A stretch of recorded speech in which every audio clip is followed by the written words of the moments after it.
Now remember, airbrushing is dramatically different than what you might be used to. With traditional makeup, you kind of apply it in one area and then you spread it around.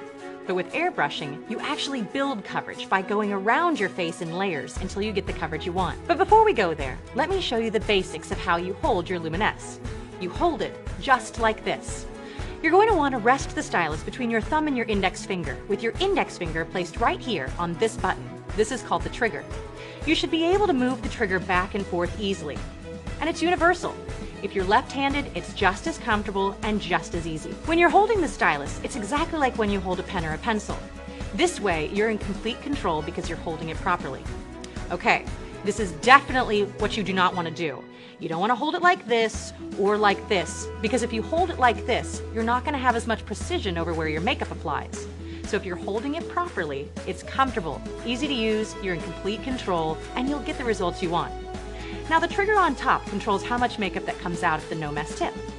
So let's go ahead and power up your Luminesse. You'll notice there's always air flowing out of the tip. The makeup will only mix with the air when you pull back on the trigger. But before we start with the makeup, let's finish the basic techniques of using the stylus. You want to start by making the small circles with the stylus on your face. We just want to feel the airflow before we add in the makeup. As a general rule, always hold the stylus about 4 finger widths away from your face. 4 finger widths is the perfect distance for precise makeup application. So see how gently the air goes onto your face when you're pointing the stylus? You don't need to close your eyes either. With the precision no mess tip, you don't have to worry about spraying air or makeup in your eyes. It only goes where you're directing the spray. You have full control.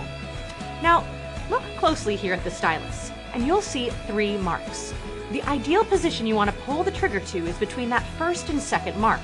The only time you'll ever pull it all the way back to the 3rd mark is when you're cleaning it. But when you're applying, if you pull back too far towards this 3rd mark, then too much makeup will come out and it will look heavy and cakey. Now that you've learned the proper technique on how to hold the airbrush and use the stylus, let's learn how to spray.